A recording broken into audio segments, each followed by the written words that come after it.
നമസ്കാരം. ഇൻസൈഡിലേക്ക് സ്വാഗതം. വിശ്വപൗരൻ ശശി തരൂർ എംപിയെ BJP റാഞ്ചി എന്നുള്ള സൂചനകൾ നൽകുന്ന ഒരു ചിത്രം ഇപ്പോൾ സമൂഹ മാധ്യമങ്ങളിൽ പ്രചരിക്കുകയാണ്. കോൺഗ്രസുമായി ഇടഞ്ഞു നിന്ന് കോൺഗ്രസുമായി നിലപാടുകളിൽ വ്യത്യസ്ത അഭിപ്രായം പുലർത്തുന്ന, അതേസമയം BJPയുമായി കേന്ദ്ര സർക്കാരുമായി അനുഭാവം പുലർത്തുന്ന ഒരു നിലപാടാണ് ശശി തരൂർ സ്വീകരിക്കുന്നതെന്നുള്ള വിമർശനം ഒരു കോണിൽ ചില കോൺഗ്രസ് നേതാക്കൾ ശക്തമാക്കുകയാണ്. ഇപ്പോൾ BJPയുടെ കേന്ദ്ര സർക്കാരിൻ്റെ പ്രവർത്തനങ്ങളെ അഭിനന്ദിച്ചുകൊണ്ട് വീണ്ടും കോൺഗ്രസ് നേതൃത്വവുമായുള്ള ഭിന്നതകൾക്കും വിവാദങ്ങൾക്കുമിടയിൽ തരൂർ രംഗത്ത് വരുന്നു.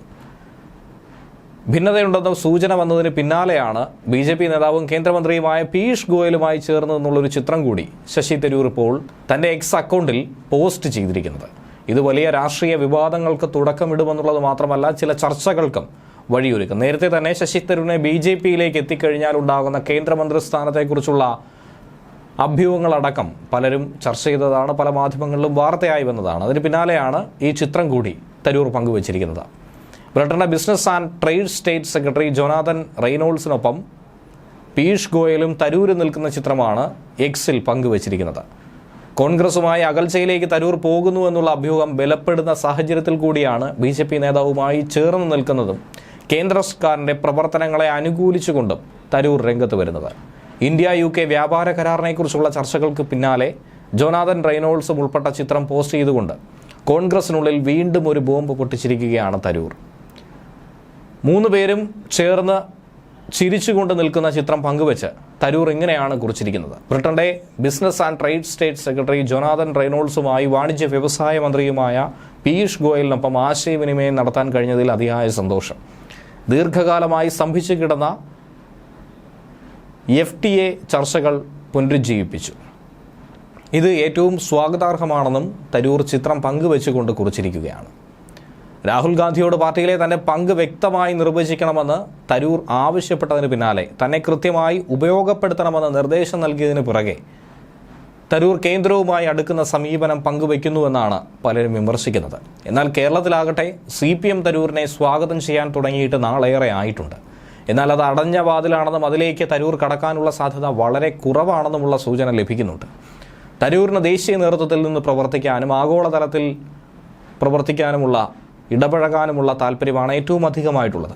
അതിനുള്ള ശരിക്കും ഒരു വിളനിലം തന്നെയാണ് BJPയും അതുപോലെ കോൺഗ്രസും. കോൺഗ്രസിൽ അസ്വാരസ്യങ്ങളുണ്ട്, തനിക്ക് വേണ്ട പരിഗണന ലഭിക്കുന്നില്ല എങ്കിൽ അടുത്ത പാളയം BJP തന്നെയാകുമെന്ന സൂചന നേരത്തെ തന്നെ ലഭിച്ചിരുന്നു. കോൺഗ്രസിനുള്ളിൽ തരൂരിനോടുള്ള അതൃപ്തി കൂടി പുകയുന്ന സാഹചര്യത്തിൽ അദ്ദേഹം BJP മന്ത്രിയുമായുള്ള ചിത്രം കൂടി പങ്കുവച്ചത് വലിയ വിവാദങ്ങൾക്ക് വഴിയൊരുക്കുമെന്ന കാര്യത്തിൽ സംശയമില്ല. ഇതിനു മുൻപ് ഇന്ത്യൻ എക്സ്പ്രസുമായി ശശി തരൂർ നൽകിയ അഭിമുഖം വലിയ വിവാദങ്ങൾക്കാണ് തിരിതെളിച്ചത്. ഏതാനും ദിവസങ്ങൾക്ക് മുൻപാണ് മോദി ട്രംപ് കൂടിക്കാഴ്ചയെയും LDF സർക്കാരിൻ്റെ വ്യവസായ മേഖലയെയും പുകഴ്ത്തി തരൂർ വലിയ വിവാദ ചുഴിയിലേക്ക് കാലെടുത്ത് വയ്ക്കുന്നത്. ഇതിനു പിറകെ ഇന്ത്യൻ എക്സ്പ്രസിൻ്റെ അഭിമുഖത്തിൽ തൻ്റെ സ്വതന്ത്രമായ ചിന്തകളും അഭിപ്രായങ്ങളും ഒക്കെ തുറന്നു പറഞ്ഞപ്പോൾ തരൂറിന് പിറകെ ആക്രമണം ഘടിപ്പിച്ചുകൊണ്ട് കേരളത്തിലെ കോൺഗ്രസ് നേതാക്കളും രംഗത്ത് വന്നു. താൻ 4 തവണ MP ആണെന്നും കോൺഗ്രസിന് തൻ്റെ സേവനം ആവശ്യമില്ലെങ്കിൽ തനിക്ക് മറ്റു പണിയുണ്ടെന്നും കൂടിയാണ് തരൂർ പറഞ്ഞത്. നന്നായി പ്രവർത്തിച്ചില്ലെങ്കിൽ കോൺഗ്രസ് 3ാം തവണയും കേരളത്തിൽ പ്രതിപക്ഷത്തിരിക്കേണ്ടി വരും, അതായത് തോറ്റ് തുന്നം പാടുമെന്നാണ് താക്കീത് ചെയ്തത്. കേരളത്തിലെ കോൺഗ്രസിന് നേതൃപ്രതിസന്ധിയുണ്ട്. കഠിനാധ്വാനം ചെയ്തില്ലെങ്കിൽ 3ാമതും തിരിച്ചടി തന്നെയായിരിക്കും. തൻ്റെ കഴിവുകൾ അതുകൊണ്ട് പാർട്ടി പരമാവധി വിനിയോഗിക്കണമെന്നാണ് തരൂരിൻ്റെ ആവശ്യം.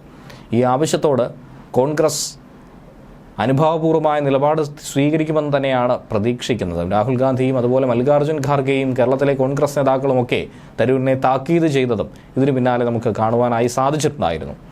അതേസമയം പാലക്കാട് ഉപതെരഞ്ഞെടുപ്പിൽ കോൺഗ്രസ് നേതൃത്വവുമായി ഇടഞ്ഞു നിന്ന സാഹചര്യത്തിലായിരുന്നു ഡോക്ടർ P. സരിനെ തിരഞ്ഞെടുപ്പിന് തൊട്ട് മുൻപ് തന്നെ സ്ഥാനാർത്ഥിയാക്കി പ്രഖ്യാപിച്ച് മത്സരിപ്പിച്ചത്. അതുപോലെ തന്നെ ഉമാ തോമസ് വിജയിച്ചു വന്ന തൃക്കാക്കര ഉപതെരഞ്ഞെടുപ്പിന് മുൻപ് മുതിർന്ന നേതാവ് KV തോമസിനെയും CPM നോട്ടമിട്ടിരുന്നു. ഇതുപോലെ തന്നെയാണ് ഇനി വരാനിരിക്കുന്ന തദ്ദേശ തിരഞ്ഞെടുപ്പിന് മുൻപ് തരൂരിനെ, നിയമസഭാ തെരഞ്ഞെടുപ്പിന് മുൻപെങ്കിലും തരൂരിനെ LDFിലേക്ക് കൊണ്ടുവരണം എന്ന് CPM തന്നെ മനസ്സിൽ കണക്ക് കൂട്ടുന്നത്. എന്തായിരുന്നാലും BJP ഈ ഘട്ടത്തിൽ തരൂരിനെ സ്വന്തമാക്കുമോ എന്ന ആശങ്കകൾക്ക് കൂടി വഴിയൊരുക്കുകയാണ് ഈ ചിത്രം. തരൂരിനെ ആയുധമാക്കി CPM ആക്രമണം കടുപ്പിച്ചാൽ വോട്ടർമാരുടെ വിശ്വാസം ആർജിച്ച് കോൺഗ്രസിനെ തലസ്ഥാന നഗരിയിലെന്നല്ല രാജ്യ തലസ്ഥാനത്ത് തന്നെ കീഴടക്കാനായി സാധിക്കുമെന്നുള്ള കാഴ്ചപ്പാട് CPM-നും അതുപോലെ തന്നെ BJP-ക്കുമുണ്ട്. ശശി തരൂർ വിവാദവും സംഘടനാ പ്രശ്നങ്ങളും ഒക്കെ ചർച്ചയാകുമെന്നാണ് രാഷ്ട്രീയ നിരീക്ഷകർ വിലയിരുത്തുന്നത്. ഇത്തവണത്തെ തിരഞ്ഞെടുപ്പിൽ ഇതൊക്കെ തന്നെ ചോദ്യമായി അവശേഷിക്കും. പാർട്ടി പുനഃസംഘടനയും തദ്ദേശ തിരഞ്ഞെടുപ്പ് ഒരുക്കങ്ങളും ഒക്കെ തന്നെ ചർച്ച ചെയ്യുമെന്ന് പാർട്ടി പ്രവർത്തകർ പ്രതീക്ഷിക്കുന്നുണ്ട്. തരൂരിൻ്റെ വിഷയം ഹൈക്കമാൻഡ് ഇടപെട്ട് പരിഹരിക്കണമെന്ന് കേരളത്തിലെ നേതാക്കളും ആവശ്യപ്പെട്ട് കഴിഞ്ഞു.